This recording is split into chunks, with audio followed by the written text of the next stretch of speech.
It's absolutely incredibly important to recognize what comes easily to you and to be leveraging that, really leaning in on the things that you're uniquely good at, because that's what's going to differentiate you in any market within any profession. Jared, I'm so glad to have you on Titans of Transition. I saw your TED Talk and really resonated with the points you made.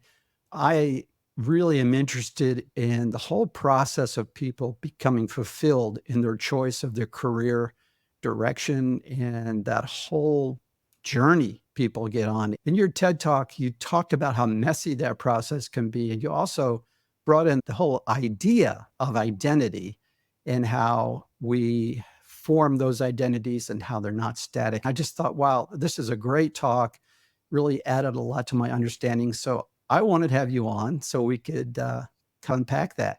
So again, welcome. Thanks so much for having me. It's been really gratifying to see over the years how the talk has resonated with so many people around the world. It's awesome. What I usually do is ask my guests to unpack their main transition stories, one or two during these interviews. You have several that are quite interesting, and I also resonated with that. I've had like 3 careers, and I see that you made some kind of major shifts as well. And we'll definitely want to touch on those. I thought maybe another twist we might want to take at this, or another approach, is that we would bring in some of those key lessons earlier in our discussion. So tell us a little bit about what you're doing now and how you landed on that. Well, so what I do now is I'm the executive director of the Career Center at Wesleyan University, which is a highly selective small liberal arts college in Connecticut. And I attended a small liberal arts college as well. So in some ways it was coming full circle. And even though I had spent most of my development career working with folks who were older, so graduate students, JDs, MBAs, people who were often a lot in their 20s, but I also worked with plenty of people who were in their 20s, 30s, 40s, 50s, getting close to retirement. And I had an interest in going back to working with undergraduates, in part because I remembered keenly what my own experience was like transitioning from a liberal arts college into the work world. And at the time, I graduated during a terrible economy when everybody was struggling. My dad was a banker, and that was something that appealed to me. So I thought, what are the options for someone coming out of this type of institution? And I knew I didn't want to be in New York. So that cut off a huge part of the sector, right? So you're not going to do the kind of big Wall Street finance if you don't want to be in New York. I was looking at Boston, and just the job market was terrible. And I ended up landing in an advertising agency, in part because I had kind of creative bent and I thought that might be an interesting thing to do. I was interested in copywriting. There was another Smith grad, someone who graduated a year ahead of me, who was already at the agency, who spoke highly of it. And, long story short, it was a complete disaster.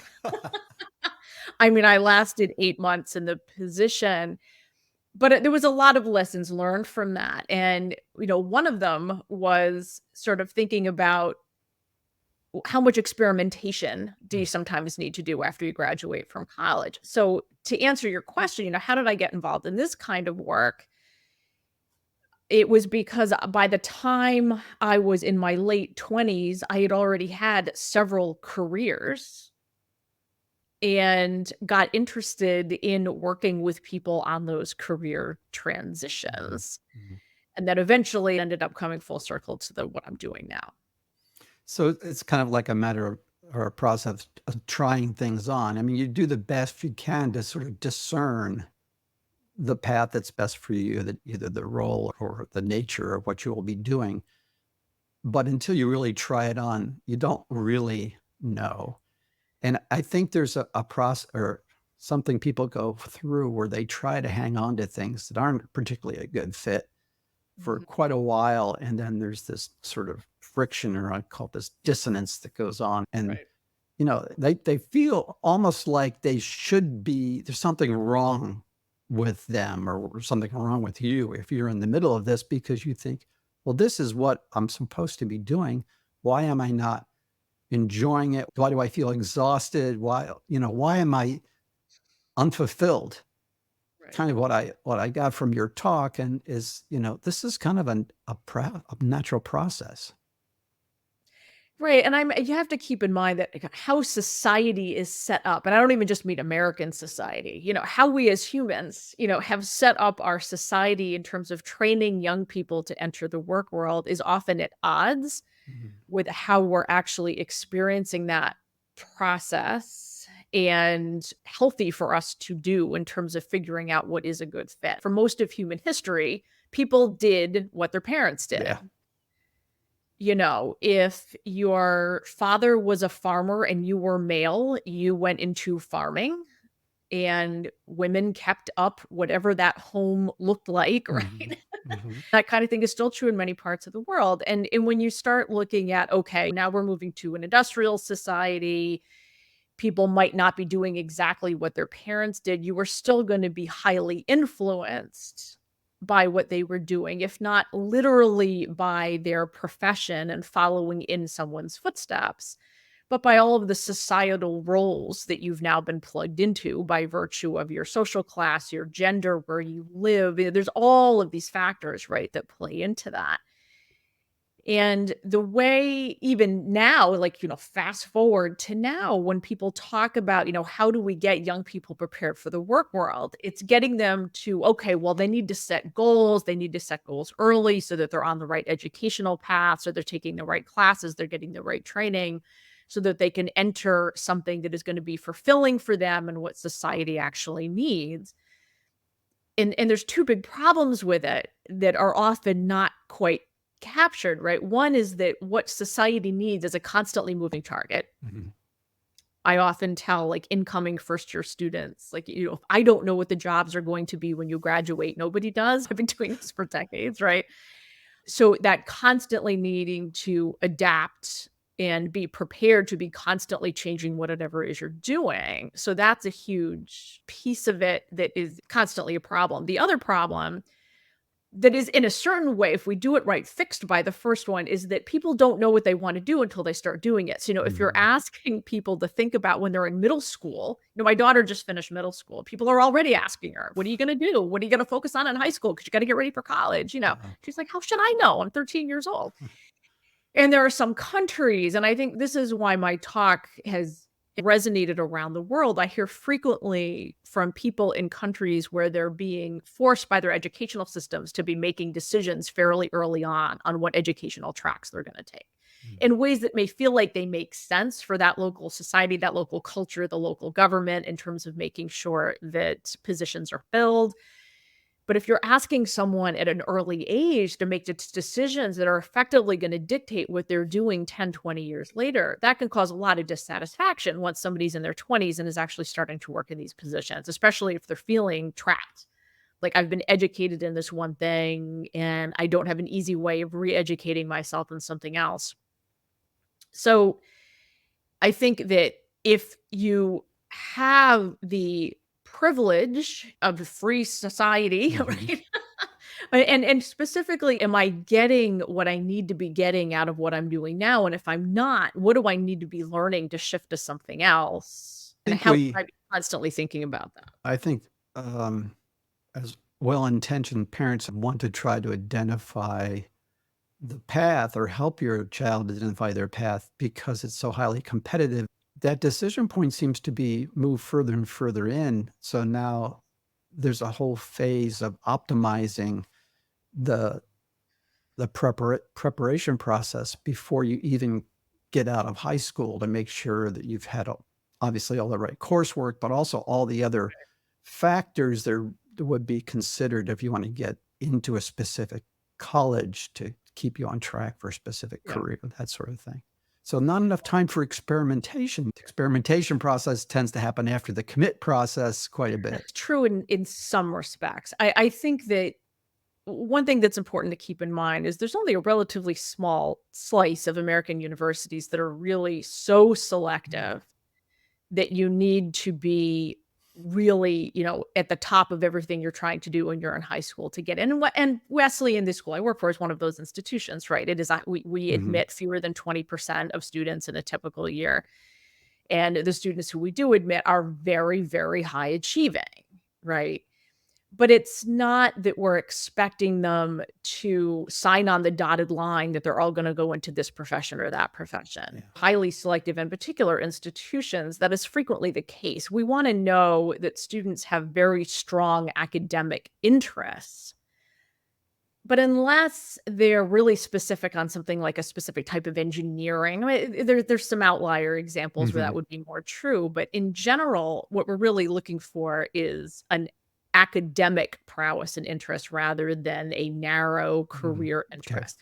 Sure. Yeah, I'm not saying there aren't, but I think that, like, if I were talking to my daughter who is just starting high school, unless you are really specifically, I've always been fascinated by airplanes. I want to Mhm. major in aerospace engineering. I have never questioned that path. I absolutely know that's what I want.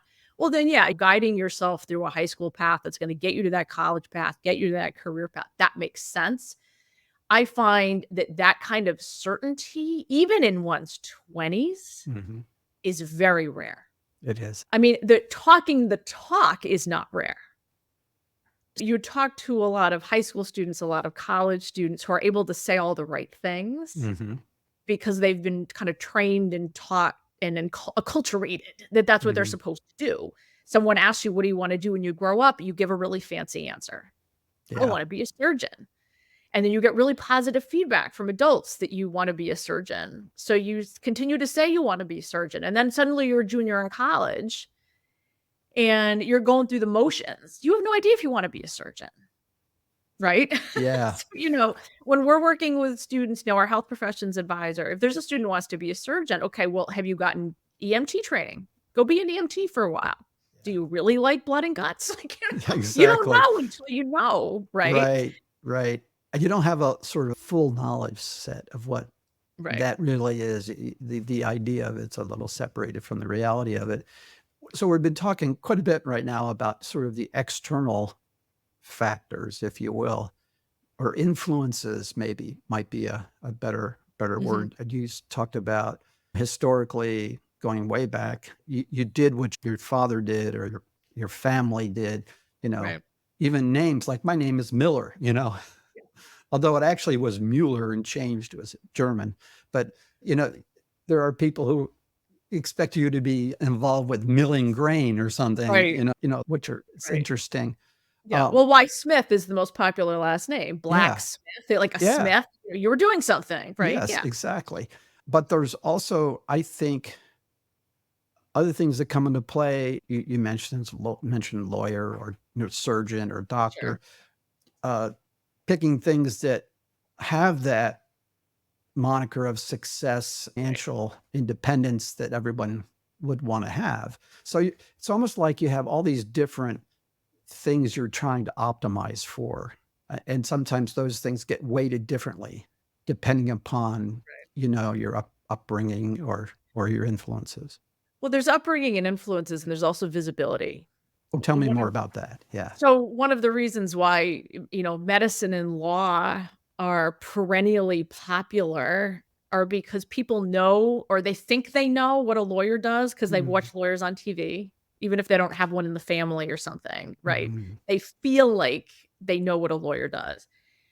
And typically, they've been to the doctor at some point, so they understand what a doctor does, or they think they understand, right? At least what a pediatrician or a primary care physician, they have a sense of what that day-to-day is, and it's why teaching is also often popular, right? Because 'Cause you've had teachers, and you have a sense of what a teacher does. So Mhm. things that are visible Familiar and are visible. always popular because people feel like, "Well, I know what that is, and that's something I can see myself doing." Which is great up to a point. The problem is that you don't really know what all types of doctors do, what all types of lawyers do. You don't know what everybody else does. So, most people, you're not gonna see what all of these other things are. So, like, somebody who works in cybersecurity, right? Right. What exactly does that involve? So, like, I can see a doctor, I can see a teacher. I can't see a cybersecurity specialist, let's say, but I'm reading in the media that I'll always have a job if I go into that. So then you do get actually things that become popular because it seems safe and secure. Mhm. And I think that's an important other layer here because law and medicine remain popular because they feel safe and stable and prestigious. And Mhm. those things all kind of go together. So The problem being that that's all kind of fallen apart. That now there is no such thing as safe and stable. yeah, so So people are trying to chase that. that's a good one. So I mean, you kind of touched on touched on the significance kind of view of things where certain things that you see that are visible have that maybe we didn't unpack that too much, but societal sort of affirmation of those Right. careers. So there's the significance factor. This is really getting pop psychology here. And then there's the security. And those two things kind of bouncing back and forth and trying to get both at the same time, might be one way of looking at this. But the other thing I wanted to talk about is the overall journey of this. And Mhm. as you said, you engage a lot with people who are starting out, but quite a bit of people who are well into their careers that are well into their journey that need clarity. And it's interesting. I'd like to unpack that a little bit, and maybe there's examples from the transitions you've gone through too. Let's say someone had done the best they can to pick a career path. They've gone through Mhm. an educational track, and maybe they've gotten a degree, they've gotten out and gotten their first job or so. But now they're kind of questioning or they're thinking about a change. Yeah. So, talk a little bit about that and your experience with that and how you've helped others through that process. Yeah, and I mean, if I'm sitting down with somebody who is starting on that process of thinking about a change, a lot of what I'm doing in that conversation, it's almost like a physician doing a diagnostic, getting a sense of what their whole history has been with decision making. How did they go about making that choice of, say, where to go to school, how they got into the first job, the second job, the third job, and the extent to which that they were following a path of least resistance Hmm. versus making really conscious choices, and to what extent I see a pattern in their ability to really reflect on, during the course of their career, how they were making those transitions they've already made. Hmm. And this was something I saw a lot when I was actually doing my dissertation research, that I went out and interviewed a bunch of people who were all they were successful on paper. They Hmm. went to good schools, they had good jobs, they looked successful, but when you actually started talking to them, there was a subset who really had never gotten off the path of least resistance. They had maybe taken the first job because mom knew somebody at the company, and Mhm. then they were good at it, and even though they didn't particularly like it, they kept getting raises and promotions, and then suddenly they had a mortgage and 2 kids, right? And there was never a point where things got so bad that they felt like they had to leave, but they've never been particularly satisfied either. Mhm. And So things were sort of comfortable, but they hadn't had a major challenge to get them right. into that sort of mindset of, Right, of really having, and I find that the people who really were satisfied with their careers are the ones who really never let themselves fall into that path of least resistance. They may have taken jobs here and there mm, because they needed to pay off the loans or, for whatever reason, but even if they were in a position that was not a good fit, they were actively trying to work their way out of it. So, for instance, it was common back at the time that these folks graduated from college to temp for a while where they were trying to find a full-time position, particularly if they just moved to a new city. But were they using that time as a temp, trying to meet people around the organization and get a sense of what those other roles were and how they might fit into them and trying to build those professional connections? Because that ability to understand that you need to constantly be building that professional network and constantly be getting input from mhm, others and unpacking yourself. If I'm hearing what this person does all day, is that something I would want to do as well? Could I see myself doing what this person is mhm, doing and why? And if not, why not? can I keep going deep into my own reactions about what I'm doing, how I'm feeling about it? I mean, I'll go back to a specific example of an early job that I had where was I overall happy? No, I was not. And I had to sit down and figure out, well, how much of this is the job itself, the day to day? Am I in the right career path? And I figured out, okay, I'm really happy with that. What I'm doing day to day is something that's really fulfilling to me. So then I had to go another layer and say, okay, well, does it have something to do with my boss? There's this common thing, right? Sure. People don't believe bosses.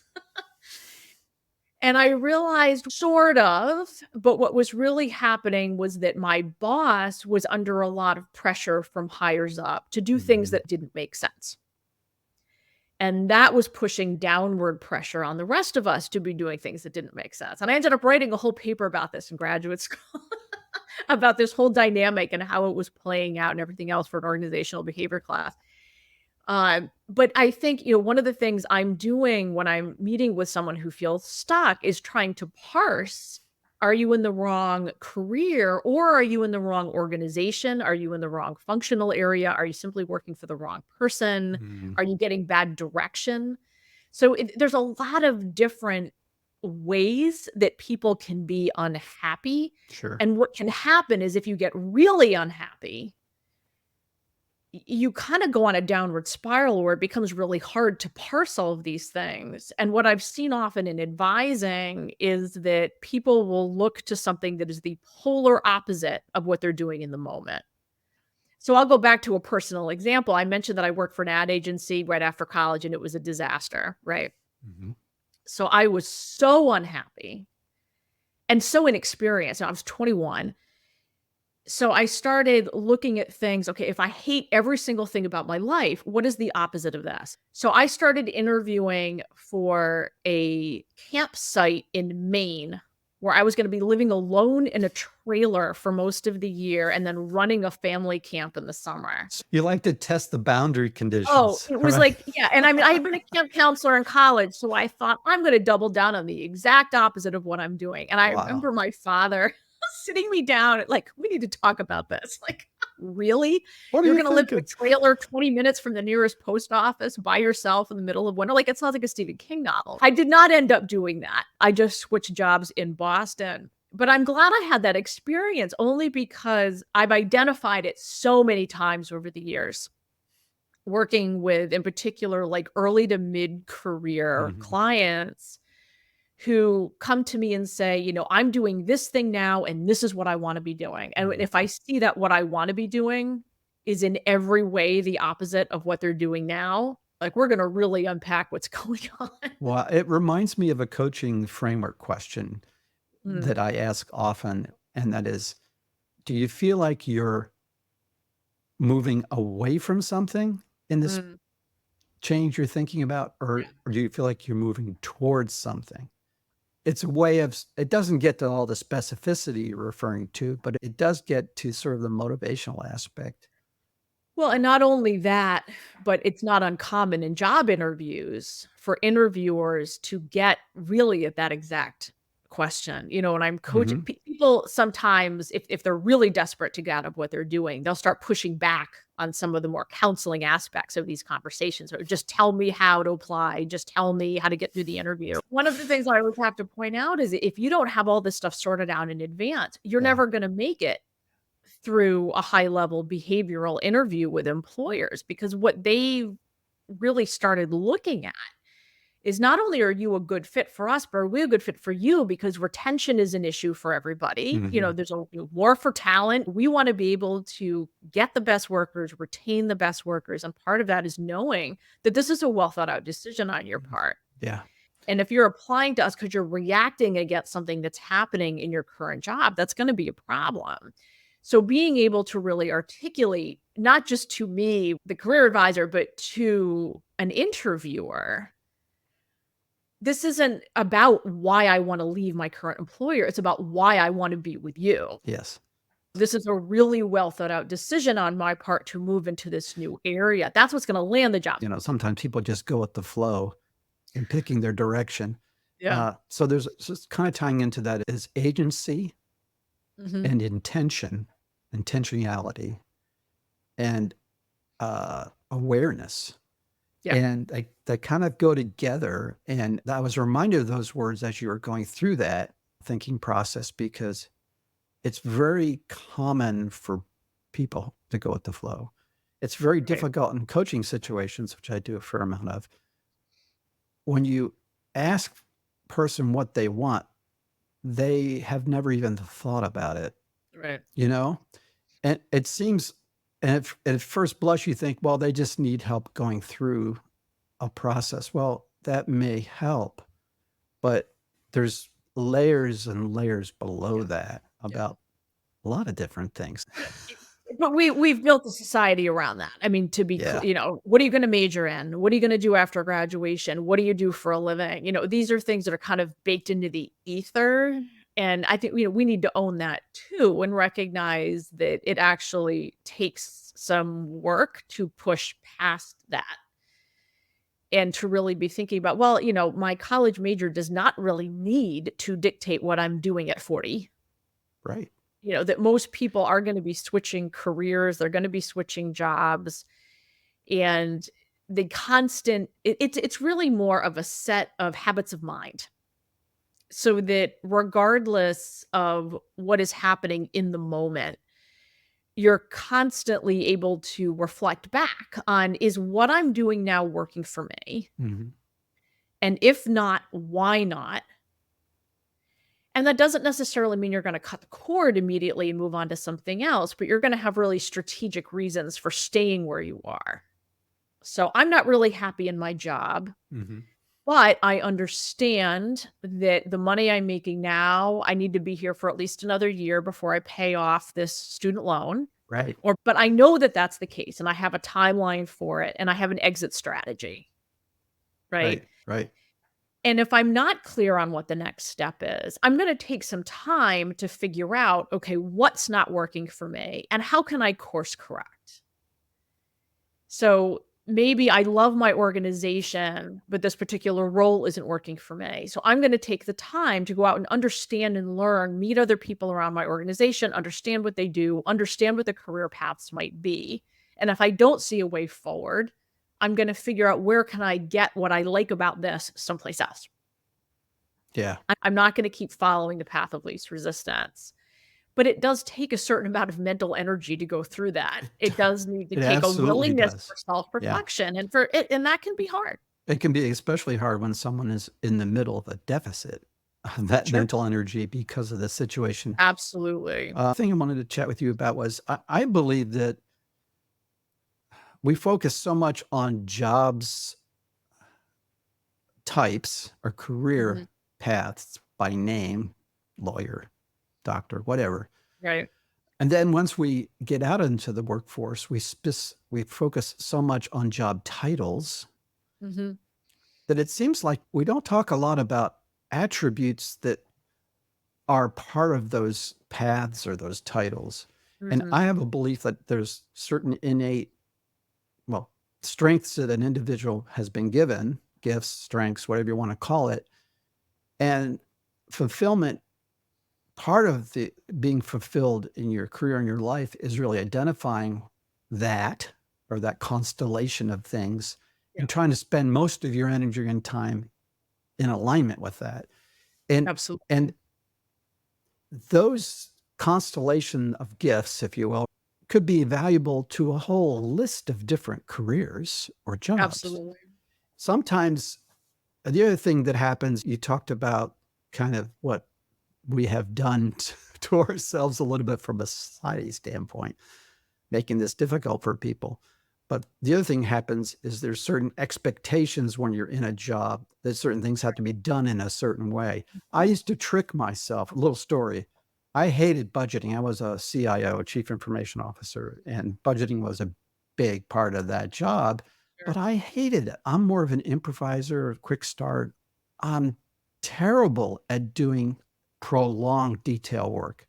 Okay. And that's kind of the budgeting many, It is. and I it do it took too. me well into my career, a third through, maybe halfway, till I realized that actually I could look around on my team and identify someone who got off on doing that, just got energized by doing that kind of work and said, "Here, I will give it to you, and I will lump all kinds of praise on you. I will Right, overall, I'll become more successful because I'm going to lean into the things that I'm really good at and avoid right, it, but I can still do the job. And I think that can be a factor because you can be in the middle of a job where it's not a fit. If you understand those gifts, you can see where they might be, right, born right. different. What's your reaction to that idea? I think it's absolutely incredibly important to recognize what comes easily to you and to be leveraging that, really leaning in on the things that you're uniquely good at, because that's what's going to differentiate you in any market within any profession. I think what sometimes gets overlooked is you also need to identify the things that not only do not come naturally to you, but that Mhm. are a real struggle and things that are gonna be really hard to overcome, Yeah. because everybody has those too, and I'll tell a personal story as well. For me, that's memorization, and Yeah. this was something I didn't realize how hard that was for me until relatively late in the game, and, I actually went to college with the intention of studying art history, and unbeknownst to me, one of the first things you have to do when you decide on that major is, or at least that I had to do, is memorize just massive amounts of the famous works of art. We had something called the art study room, and it was this massive hallway, Mm. and they basically had put up like this is pre-internet, right? They had Sure. postcards basically of different like famous works of art. So, D- statues, for painting, different buildings, right? periods, Different who are periods, the right? people in this With this impressionistic period? massive Yeah. survey Yeah. course. And, before exams, you were expected to go in and just memorize them. I couldn't do it. Yeah. I mean, I simply couldn't do it. And one of my takeaways from that, though, was not only maybe this isn't the best major for me, and I did, in fact, not major in art history, but I also realized by extension that going to medical school or law school, neither of those things really interested in me when I was an undergraduate, but they also would have been logical given the type of Mhm. institution I was at and where a lot of what my friends were headed and everything. But I was like, well, if I can't do this, I'm never going to pass the bar. Mhm. If I'm never going to be able to memorize everything you need to Case memorize to law. take Yeah. organic chemistry or something. Like that's I was just going not to use that example. right. I mean, there's just no way. Yeah. So, the earlier you figure out the things that are never gonna work Yes. for you, and then look at the things that do work for you. So, I figured out, okay, where are my skills? Writing, presenting, being able to take a lot of disparate ideas from different fields and bring them together, which is a lot what I did in like an interdisciplinary doctoral program. Like it's not that I was useless, right? I had other strengths I could be Mhm. playing upon. But knowing kind of what these core weaknesses were as well as core strengths. I think the core strengths are easier to identify. It really did take me a long time to figure out exactly how bad I was at memorization.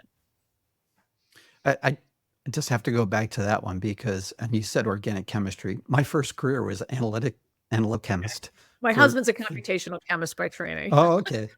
I know what that is. I spent 10 years as an analytical chemist. Organic chemistry is all memorizing those key 25, I think it is, I know you're equations, saying uh, clear. reactions. Yeah. Yeah. So, but that's good. I mean, that's, I think, a good tool to help someone to get clarity around what's a good fit is to identify those things that are just inordinately hard to do as an individual.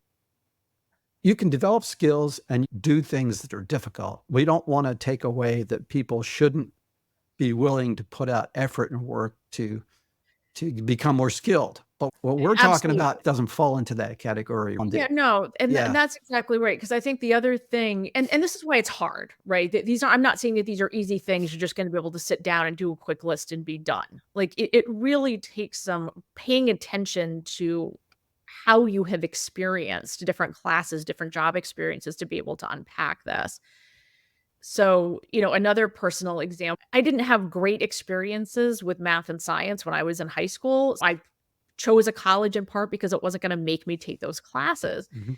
And when I realized that I was gonna need to kinda circle back on some quantitative stuff in order to take the graduate exams I knew I'd need to take down the road, I went ahead and I took calculus my senior year in college, but it was we covered everything I covered in high school within the first few weeks of the college class.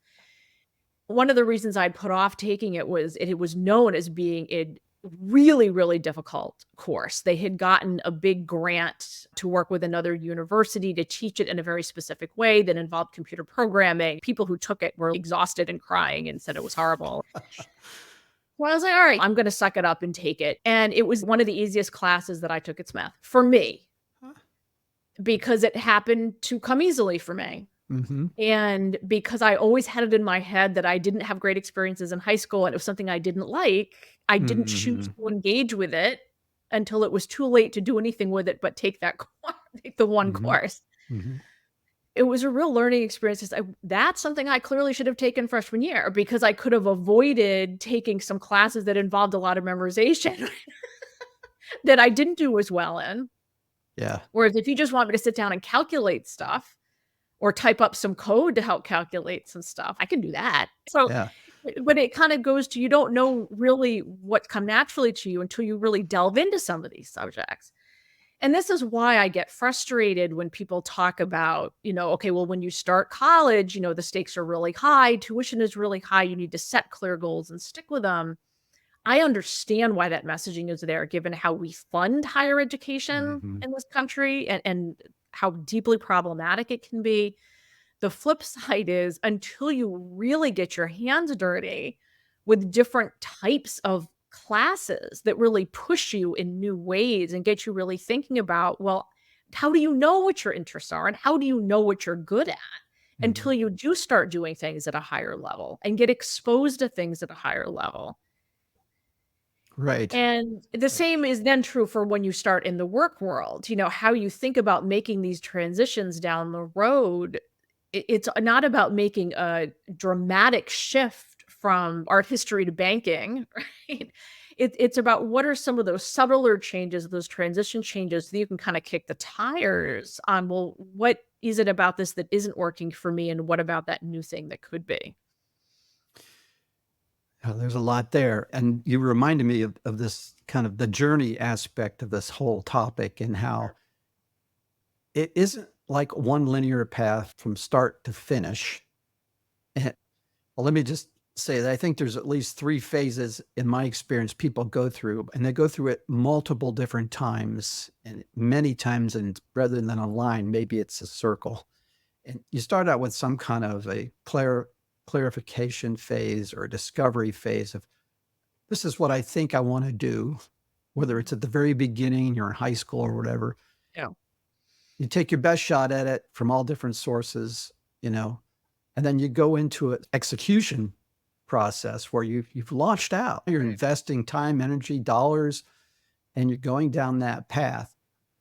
And you go through this execution phase for a good while.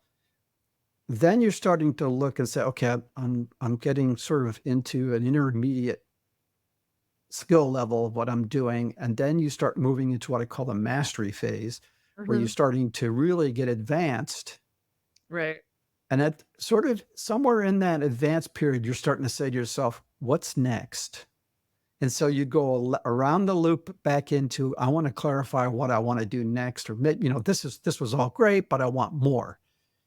I often talk to people who are kind of in the middle part. Yeah. They've reached some challenges in the execution, moving into mastery phase. They're not seeing rewards either intrinsically or from the outside, Mhm. validation of what they've done or their contribution, not feeling like they're really flourishing.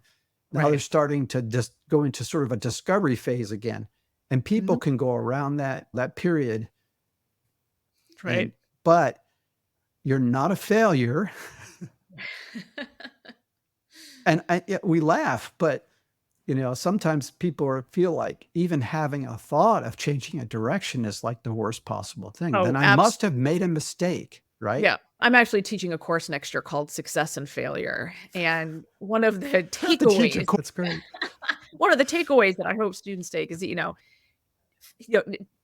something that is a small scale failure. You don't do well in a course, or you realize that you've always said you were gonna be a doctor, and now you're realizing that's not a path you want to take or should take or can't take because you failed organic chem or whatever. This doesn't mean you personally are a failure.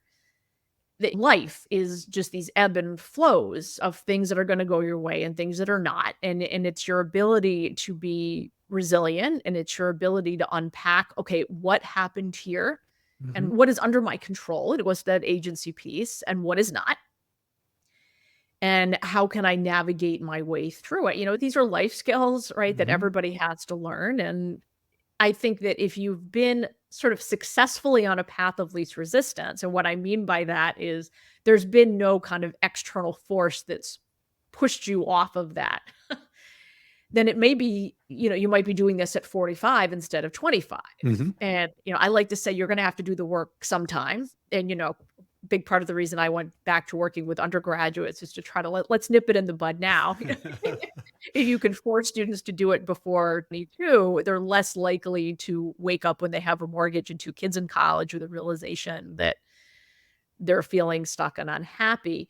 But that also it goes to the habits of mind, because what you're identifying as well is people can be happy and fulfilled for a certain period of time and then realize that they're not, right? Because they're bored. They've been doing Mhm. the same thing for a while and needing to kind of hit the restart button in new ways. But I think if you've early on or at some point along the line have developed those habits of mind to be constantly taking your own temperature, when you get to that point where you're starting to get bored and you're starting to think this isn't really working for me anymore, you have those tools at your disposal to be really thinking through, okay, well, if I want to think about other options, what might those be? Who do I need to talk to get more information? What is realistic given my current family situation, financial situation, particularly if you're looking at doing this in midlife?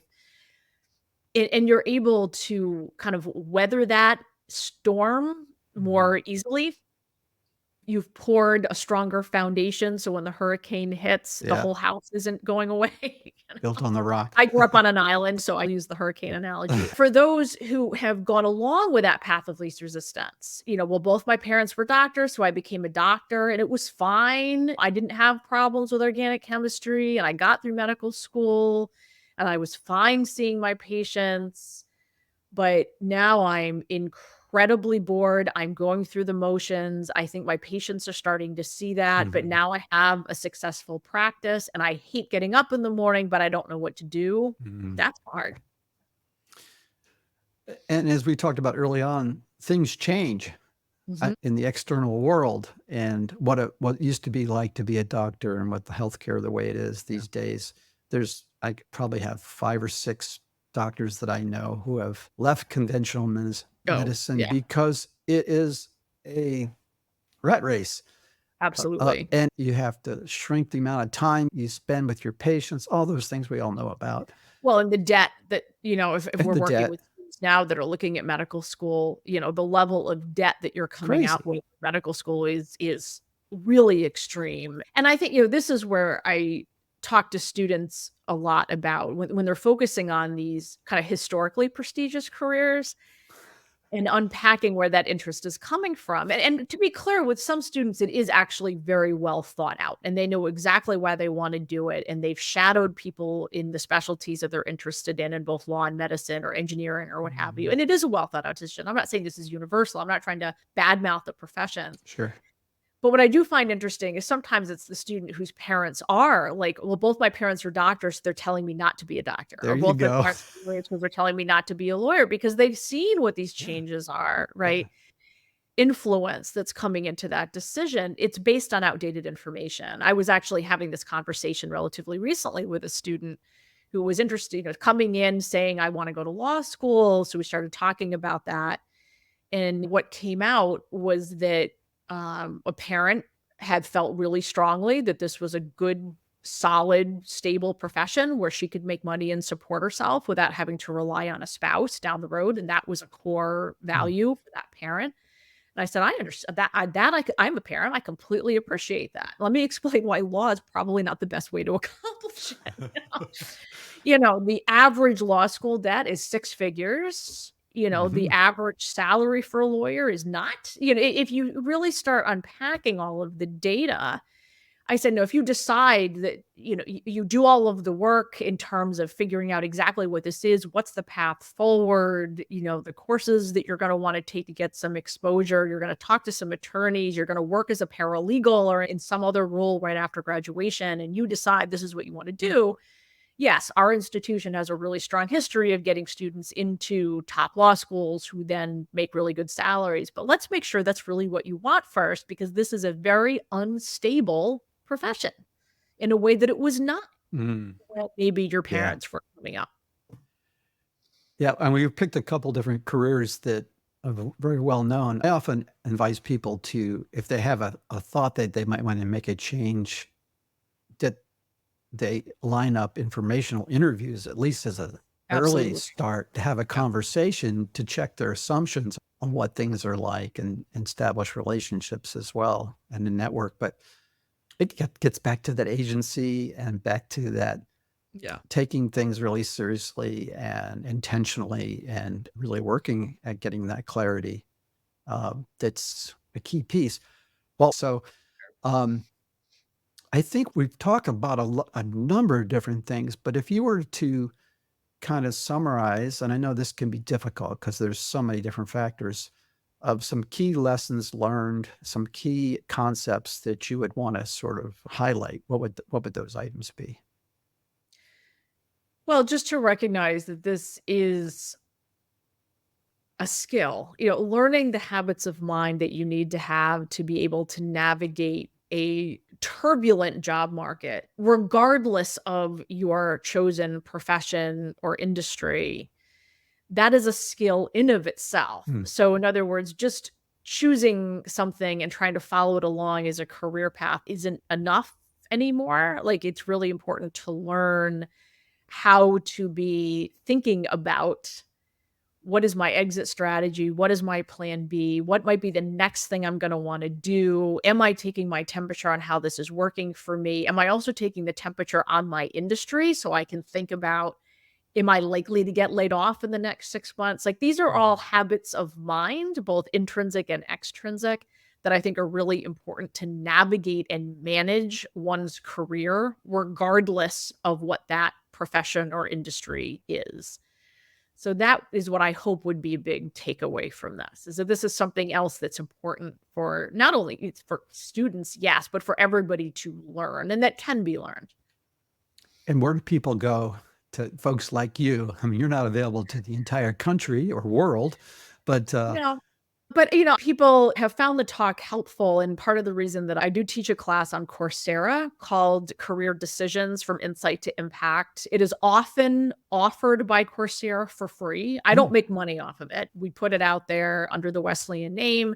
It's a massive open online course, so anybody can take it all over the world, and it's really designed not as a writing a resume or going on a job interview. It's not practical in that sense, but it's a deeper dive into helping people figure out, who am I? What do I want out of life? What is working for me? What is not? How can I unpack all of those influences that are affecting my decision making? I think of it as kind of a flipped classroom on an advising process.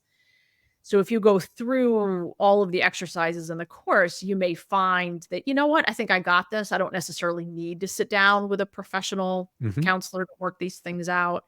If you happen to, be in the States and have attended college here, though, and you're looking for the one-on-one, I do encourage people to go back to their alma maters, because you might be pleasantly surprised that a lot of universities do offer either discounted or free sessions through their career centers or through outside providers that they've contracted with to provide lower cost career advising for alumni.